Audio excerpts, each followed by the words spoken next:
Hi, welcome to Inge's Knitting Lab and this knitting tutorial series on how to do the form and fit design. The design with the asymmetrical set-in sleeve, which is tailored exactly to your body measurements. So in today's episode, I will show you how we do Milestone 2 check-in, where we validate the yoke. So I have a very special guest here in the studio today. Hi, Chiara. Hi, Inge. Hi, and thank you so much for helping me out to look at this validation step. So in this episode, what you can expect is that first we look at Chiara here wearing her yoke when it's not being blocked yet.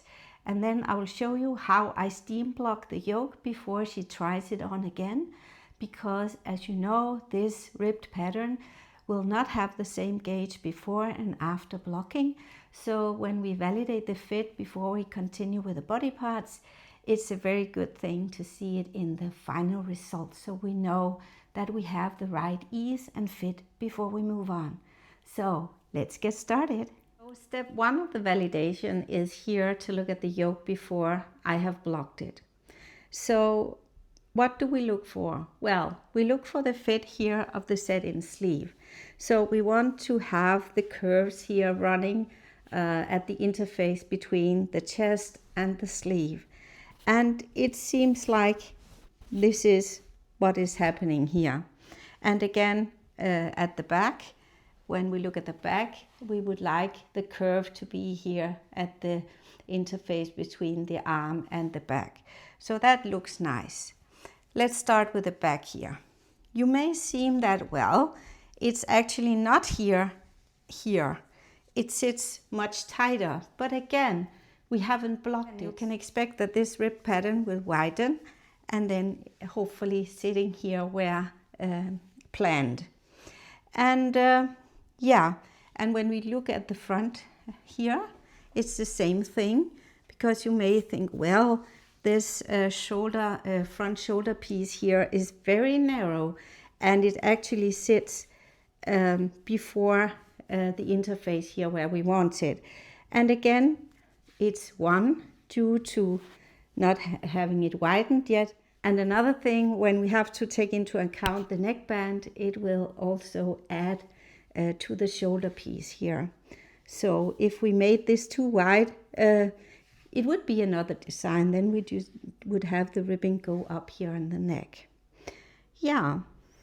So another thing when checking and validating this is the ease part. So now, Chiara, how do you feel like when wearing it? Is it comfortable or too snug, or what do you think? It is very comfortable. It is fine for me. Okay, so that's nice, because we look for both, of course, the height of the arm side here, and we are also looking for the circumference of the sleeve. So before we looked at this one, I have added a bit of the sleeve. I cast on stitches at the underarm and made 1 to 2 inches, and also here on the sleeve, exactly in order to validate the ease and if it's comfortable.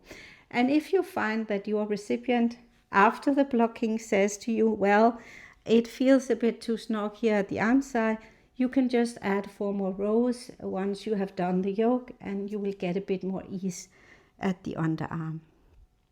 Yeah. Did I forget something? Well, yes. If you could raise your arm a bit, Chiara, maybe you can see it, or I can tell you that I cast on 4 tree trunk stripes here at the underarm to get the ease that Chiara wants on her sweater here. However, when we do this fitting, she might say to me, yeah, you can lower your arm, that, well, it's too snug, I can add yet another tree trunk stripe, or I would like it a bit smaller in circumference, then we can just leave one out. And I have to rib back here. But that's why we don't continue with the body, because we can do adjustments here to make it just as perfect as you would want it to be. Yeah, I think this was it. Now I will do the steaming, and you will get back to us here, and we will see the final fit. Very excited. Yeah, great. I will now show you how I steam block this yoke here. And as I'm doing the video setup here at my kitchen table, I have just placed a towel here underneath, not to destroy my kitchen table. Ironing board would of course be preferable. So what else do you need? Well, you can use one of three things, just an ordinary iron, and then you need a vaporizer with water, which you add onto a dish towel here, and then you iron the yoke. Or you can use a steam iron, still with a cloth here, and iron your yoke. Or you can use a cloth steamer. I have this fancy one here. I like it very much, so I've gotten accustomed to using this. I think either way is quite fine and equally efficient, I would say. So what about the temperature then? Well, actually wool, if it's 100% wool, it can endure quite high temperature. So don't worry that you will destroy your yoke. You have put a lot of work into doing it, but don't worry. What wool doesn't like is a shift in temperature from hot to cold or cold to hot. And this is why when we water block our garment, we make sure to wash and rinse in the same temperature of water. As I said, otherwise the risk of felting that may occur. Okay, but again, if you're a bit cautious, you can just place your iron on 2 dots, not 3 dots. If you have used silk, then you need lower temperatures, but 100% wool is quite fine. So before we get started, I make sure that the stitches do not gather here at the cord.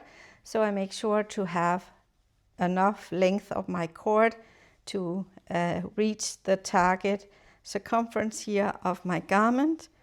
And of course, when doing the steaming or ironing, I take care not to iron the plastic because it's not that durable as wool.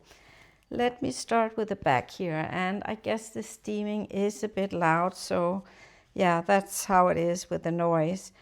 So I just do like this. I push the button and the steam starts, and I can just steam. And when I started doing this, I was of course a bit cautious. You always are when you have made such a garment. But now I actually let the iron touch the garment. I don't even use a cloth because nothing at all happens. But just be careful with your fingers because it is very hot. And as you can see, I just stretch it while I do this and make sure to get the nice curve over here.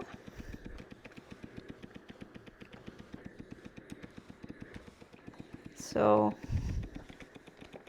that is actually how. And if I once had, I don't know where it is, a very small ironing board for sleeves, and that is very handy to put it inside here.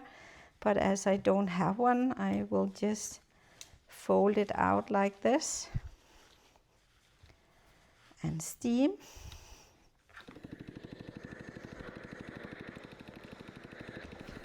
Yeah, have to take care. It is hot, very, very hot. And not to steam the plastic, because plastic in woolen fabric, yeah, don't think so. And now you have to acknowledge that the fabric is a bit wet upon the steaming. So as you can see here, if you fold it, it will wrinkle. So we just do like this. And another fantastic thing with this 100% merino here, and yeah, well, many wool brands, is that once you do the steaming, see the tension, and yeah, I call it that the stitches settle. It looks so nice. When you knit it up, you think, well, I am an uneven knitter or I get an uneven tension. But once you steam it, see, it gets away. Even here in this small place here, I ripped back and I didn't steam the yarn before I moved on using the same yarn again. I usually do, because if you're very picky, you can see it. But yeah, it's because when you do the stitches, they will take a bit more yarn than if it is steamed and not curly. So that's why. So now when I do the sleeve, I just pull a bit to widen the stripes, and it will work without the fancy iron board for sleeves. I think I have a wish for Christmas. I think I will do the rest here by myself and be ready for Chiara to try it on again. All right, welcome back. Thank you, Chiara. And now the yoke has been steamed. So let me know, how do you feel now? Or where do you see a difference? I think it looks really great on this part on me. The only maybe small doubt that I have is under here. It seems a little large for my size.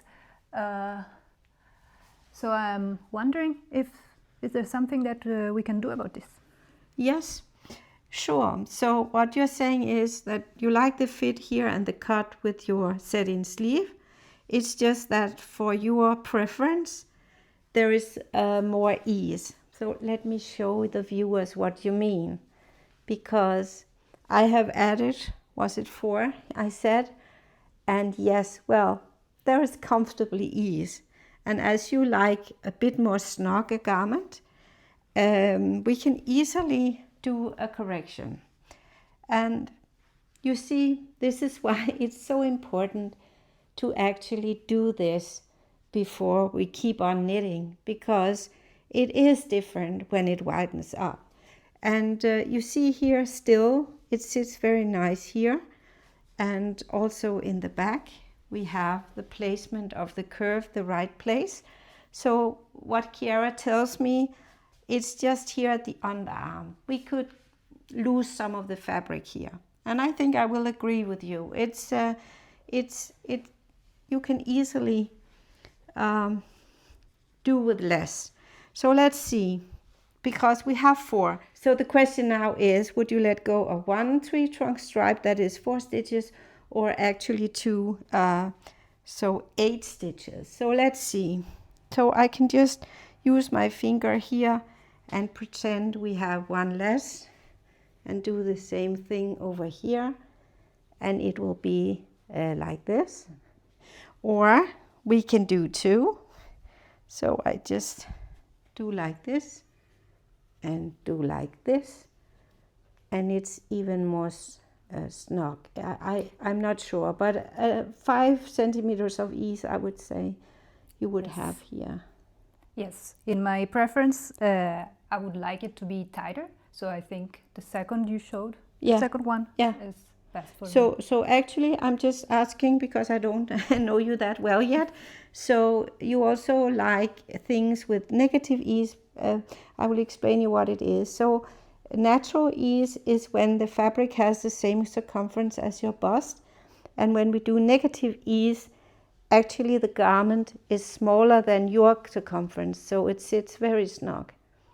That's what you're used to having. Yes. Yes. Then I can easily understand why, if I'm looking in this direction, is because I'm not looking at the camera, I'm looking in the mirror. Sorry. But I can see what you mean. So I think we will lose 2 of these stripes under each arm, and then I will just rip back this piece here. But I think it was worth all the knitting, because now I'm much wiser when Chiara here tells me what she likes. While talking about the changes compared to the unblocked one, let's have a look at the sleeve, because now how do you feel the ease here at the arm side? Is it comfortable? It is very comfortable. Okay, so we don't need to add any more rows here. It's still fine. And even though we cut away 2 tree trunk stripes, you still have positive ease on the sleeve. So that's a good thing. Yeah, and again, I would say this is the benefit of doing tailored garment, because Chiara here is a mixture of many sizes on her upper body, the bust and the sleeves. So we can easily do this and have it fit to her liking. That's fine. Just a small remark on the back, because now when it has been blocked and has widened up, you see it is here. And it is just sitting here. So I would say when we did this testing of this design, we sometimes tend to overestimate the width of our shoulders, because we think when we do it, the ribbing here is tight and it looks like it's in here. But I promise you, they will widen up. So if we have made even one stripe more here at Chiara, it would have been too wide. It has to end right here to look nice in a fitted set-in sleeve. So that's fine. So the final thing to look at is here, the bust area. So if you could put the side here to the camera. So let's see, because now we have to see if it levels front and back. And as we see here, Chiara has quite a difference from the full bust and the under bust. So I will do some full bust adjustments also when we did this measurement. You can see all of this in the full bust adjustment tutorial. So, and I have had the measurements, so we will not do the talk about this here. I'll just say that when we do this fitting, we also see if we need some adjustments. If you are making a male garment, you will also see if you need something done here, either here or later at the tummy part. Yeah, I think that's it. Thank you very much, Chiara. Thank you, Inge. I will keep knitting and we will see the final result soon. Bye-bye.